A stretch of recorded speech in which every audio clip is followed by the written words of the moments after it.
तर मग तो क्रो स्वॅनला म्हणाला की तू किती खुश असशील कारण की तू किती सुंदर दिसतो.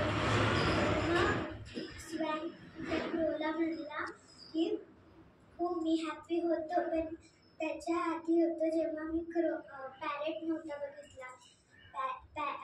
आपल्याकडे तर एकच रंग, पॅरेटकडे तर 2-2 रंग असतात. त्याची चोच लाल असते आणि तो हिरवा असतो. मग तो पोपटकडे जातो आणि म्हणतो तू किती सुंदर दिसतोस, तू किती सुंदर दिसतोस, तू खूप खुश असशील ना. तर मग पॅरेट म्हणतो की नाही, हो पण मग पिकॉक माझ्यापेक्षाही सुंदर दिसतो. तर मग तो क्रो पिकॉककडे गेला आणि म्हणाला की तू किती खुश असशील. तो त्याला पिकॉक भेटलाच नाही, पण जेव्हा तो झू मध्ये गेला तेव्हा त्याला पिकॉक भेटला. तर मग त्या क्रोने पिकॉकला विचारलं तू किती सुंदर दिसतोस. नंतर पिकॉकने उत्तर दिलं की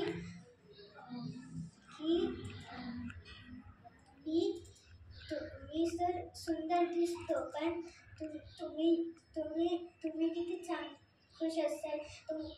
मी तर मला तर सगळे बांधून ठेवतात. तुम्ही तर देशामध्ये कुठेही फिरू शकतात. तर मग तो त्या क्रोला आपली चुकी समजते. तर ह्याच्यामधली मॉरल स्टोरी ही होती की आपल्याला आपलं मन दुसऱ्यांच्या मनासोबत कम्पेअर नाही केलं. व्हेरी गुड बेटा. Big clapping.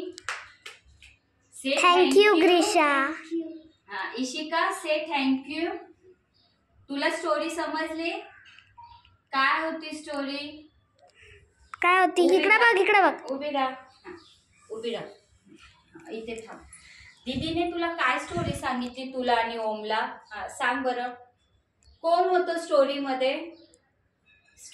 कोण होतं? बोल. स्टोरीमध्ये कोण होतं? Crow, parrot, peacock and swan. Okay. Colourful कोण होतं? बोल. पिकॉक. ठीक आहे, बस. Okay, thank you.